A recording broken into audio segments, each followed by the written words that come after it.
Bharatiya Janata party జాతీయ కార్యవర్గంలో తెలంగాణకి ఒక్క పేరు కూడా అవకాశం ఇవ్వలేదు. గతంలో చాలామంది పెద్ద నాయకులకి జాతీయ కార్యవర్గంలో మంచి మంచి పదవులు కూడా ఇచ్చినారు. వాళ్ళు మంచి పని కూడా చేసినారు. కానీ ఈ కొత్త నితిన్ నబీ గారు ఒక కొత్త సైన్యం తయారు చేసినారు. ఎట్టి పరిస్థితిలో ప్రతి ఒక్క రాష్ట్రంలో భారతీయ జనతా పార్టీ స్ట్రాంగ్ కావాలి, భారతీయ జనతా పార్టీ గవర్నమెంట్ రావాలని ఒక మంచి ఆయన ఒక యుద్ధం చేయడానికి సైన్యం తయారు చేసిండు.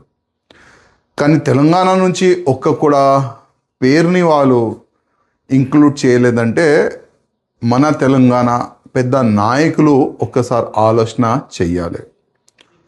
ఎందుకంటే ప్రతిసారి గ్రూప్ రాజకీయం ప్రతిసారి కంప్లైంట్ ఢిల్లీకి వెళ్ళాలి, కంప్లైంట్ ఇవ్వాలి. ఈ పెద్ద నాయకులు కూడా అరే ఈ తెలంగాణ మన బీజేపీ అధికారులు మారరు, అందుకోసం వేరేకి అవకాశం ఇద్దామని ఆ విధంగా ఆ యాంగిల్లో వెళ్ళినారని నేను అనుకుంటున్నాను. కనీసం ఎప్పుడైనా మా తెలంగాణ నాయకులకి నా ఒక నివేదిక, మీరు ఈ గ్రూప్ రాజకీయంని పక్కా పెట్టి మనమందరం ఒక్కటే, మన లక్ష్యం ఒకటే. ఏ విధంగా బంగాల్లో భారతీయ జనతా పార్టీ గవర్నమెంట్ రానికి అందరూ ఒకటై ఒక యుద్ధం చేసినారు. దాని తర్వాతనే బంగాల్ అట్లాంటి రాష్ట్రంలో కూడా భారతీయ జనతా పార్టీ గవర్నమెంట్ వచ్చిందంటే అక్కడ గ్రూపిజంని పక్కా పెట్టి ఇది నా పార్టీ, ఇది నా రాష్ట్రంలో భగవా రాజ్యం రావాలి, కాశం రాజ్యం రావాలని ఒక సంకల్పం వాళ్ళు పెట్టుకొని యుద్ధం చేసిన తర్వాతనే బంగాల్ అట్లాంటి రాష్ట్రంలో బీజేపీ గవర్నమెంట్ వచ్చింది.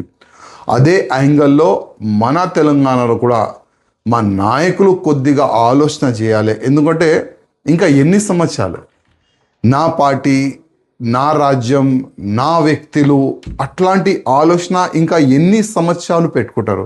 అందుకోసం మా నాయకులకి నా ఒక నివేదిక, మీరు ఈ గ్రూప్ రాజకీయంని పక్కా పెట్టి ఇది నా పార్టీ, ఇది నా రాజ్యంలో కాషాయం రాజ్యం రావాలి, ఆ యాంగిల్లో మీరు ఆలోచన చేస్తే ముందు ఏదైనా కొంతమంది నాయకులకి ఒక మంచి బాధ్యత ఇవ్వచ్చు.